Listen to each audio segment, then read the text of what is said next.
Hello everyone. तो इस episode की शुरुआत में हमें फेंग के घर का सीन दिखाया जाता है, जहां हम देखते हैं फेंग अपने घर में बैठकर गोल्डन बॉडी टेक्निक की प्रैक्टिस कर रहा होता है और प्रैक्टिस करके काफ़ी मायूस होकर कहता है कि भले ही मैंने डिवाइन गेट रूलम के 3rd लेवल को स्मूथली ब्रेक थ्रू कर लिया है, पर अंकल हान के बारे में मैं हानियों को कैसे बताऊंगा। तभी वहाँ पर हानियों आते हुए फेंग से चौंक कर कहती है, फेंग मैंने सुना तुम ज़ेनमो वैली जा रहे हो, पर वो जगह तो बहुत ही ज़्यादा खतरनाक है। जिस पर फेंग उससे कहता है, हानियों मेरी बात ध्यान से सुनो, शंशु के अटैक से अंकल हान ज़ेनमो वैली से नीचे गिर गए थे। ये सुनकर हानियों अपने डैड को लेकर परेशान होने लगती है। तो फेंग उससे कहता है, तुम परेशान मत हो, मुझे यकीन है अंकल हान अब भी जिंदा होंगे, इसलिए मैं कल ज़ेनमो वैली जाऊंगा और उन्हें वापस लेकर ज़रूर आऊंगा। जिस पर हानियों उससे ज़ेनमो वैली जाने से मना करती है और काफ़ी इमोशनल होकर कहती है, फेंग तुम्हें क्या लगता है, मुझे नहीं पता कि ज़ेनमो वैली कितनी खतरनाक जगह है, साथ ही मेरे डैड घायल भी थे, तो आखिर उनके जिंदा रहने की चांसेस कैसे हो सकती है। ये सुनकर फेंग उससे कहता है, अंकल ने मेरा बहुत ख्याल रखा है, तो मैं उन्हें वापस लाने ज़रूर जाऊंगा। जिस पर हानियों उससे काफ़ी इमोशनल होकर कहती है, फेंग मेरी ज़िंदगी में मेरे डैड और तुम ही मेरे सब कुछ हो, तो अगर तुम भी मुझे छोड़कर चले गए तो मैं क्या करूंगी। जिस पर फेंग उससे कहता है, तुम टेंशन मत लो, मुझे कुछ नहीं होगा, साथ ही मैं ज़ेनमो वैली के खतरनाक एरियाज में नहीं जाऊंगा। जिस पर हानि उससे कहती है कि अब जब तुमने वहां जाने का फैसला कर ही लिया है तो मेरी एक बात याद रखना, अगर मुझे तुम्हारी मौत की खबर मिली तो मैं भी जिंदा नहीं रहूंगी। जिस पर फेंग उससे कहता है, तुम फिक्र मत करो, मैं जिंदा वापस जरूर आऊंगा। फिर नेक्स्ट सीन में हम फेंग को ज़ेनमो वैली में देखते हैं, जहाँ वो चारों तरफ देख कहता है, अंकल हान काफ़ी ज़्यादा घायल थे,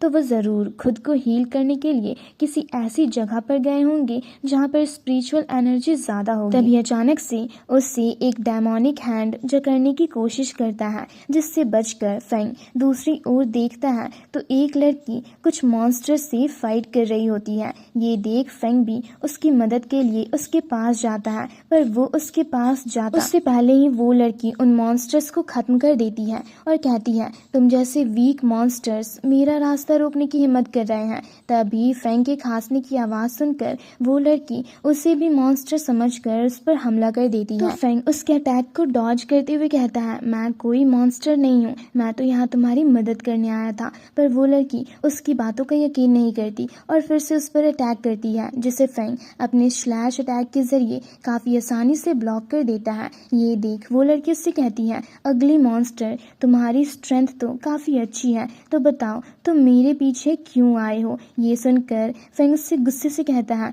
मैं तो यहाँ बस तुम्हारी मदद करने आया था, पर तुम तो मुझे ही गलत समझ रही हो। और ये कहकर फेंग वहाँ से जाने लगता है, पर वो लड़की उसका रास्ता ब्लॉक करके कहती है, आम इंसान ज़ेनमो वैली में नहीं आ सकती, तो अगर तुमने मुझे सच नहीं बताया तो मजबूरन मुझे तुम्हें फोर्स करना होगा। ये सुनकर फेंग उससे गुस्से से कहता है, मैं यहाँ पर किसी को ढूंढने आया हूँ, इसलिए मेरे पास तुम्हारे साथ फाइट करने का वक्त बिल्कुल भी नहीं है। ये सुनकर वो लड़की उससे कहती है, मैं तुम्हें किसी से मिलवा सकती हूँ जो ज़ेनमो वैली के नेबरहुड में रहती है और ज़ेनमो वैली के बारे में काफ़ी अच्छे से जानती है। ये सुनकर फेंग काफ़ी खुश होकर कहता है, क्या सच में। तो वो लड़की उससे कहती है, पर ये ज़ेनमो वैली काफ़ी खतरनाक है और मैंने अपना गाइड खो दिया। जिस पर फेंग अपने स्वॉर्ड को अपने पास रखकर कहता है, ठीक है, अगर तुम मेरी मदद करोगी तो मैं भी डायरेक्शंस बताने में तुम्हारी मदद करूंगा। ये सुनकर वो लड़की फेंग को साउथ ईस्ट डायरेक्शन की ओर चलने को कहती है,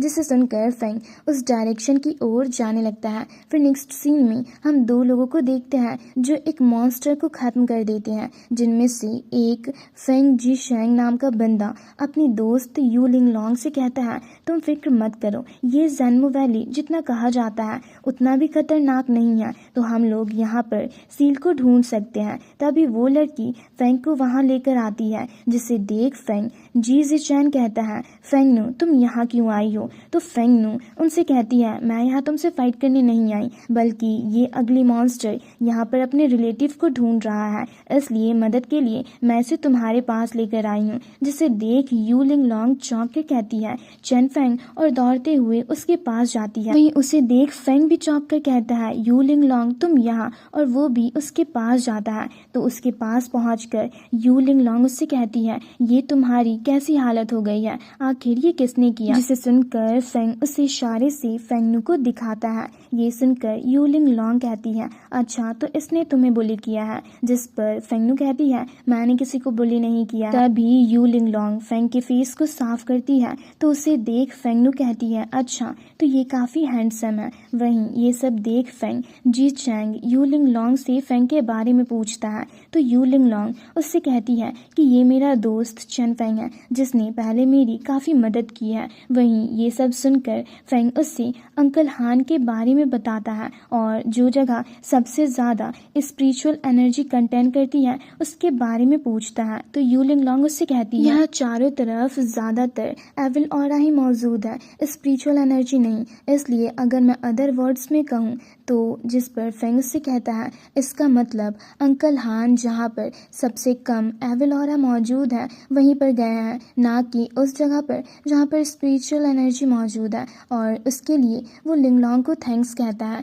ये सुनकर फेंग पर अटैक कर देती है जिससे फेंग बच जाता है। तो फेंग उससे कहती है, तुमने लिंगलोंग को थैंक्स कहा पर मुझे नहीं, कहीं तुम उसके साथ मिलकर मेरे खिलाफ कोई साजिश तो नहीं रच रहे हो। जिस पर फेंग भी उससे गुस्से से कहता है, वैसे भी तुम जैसे पागल का साथ कौन देना चाहेगा जो हमेशा प्रॉब्लम क्रिएट करती है। ये सुनकर फेंग फिर से उस पर हमला कर देती है तो फेंग भी अपनी स्वॉर्ड स्पिरिट को शो करता है। ये देख लिंगलोंग उन दोनों को शांत कराती है और उन्हें फाइट बंद करने को कहती है। ये देख फेंग जी चैंग उसे उनके बीच में जाने से मना करता है तो लिंगलोंग उसे गुस्से से देखने लगती है, जिसे देख फेंग जी चैंग पीछे की ओर जाने लगता है। तभी लिंगलोंग गुस्से से फेंग और फेंगनू से कहती है, क्या तुम दोनों यहाँ पर डीमन आर्मी को बुलाना चाहते हो ताकि हम सब मारे जाएं? और फेंगनू तुम्हें गाइड की जरूरत है, क्यों है ना, ताकि तुम यहाँ से बाहर निकल सको। साथ ही हम एग्जिट के क्लोज पहुँचने से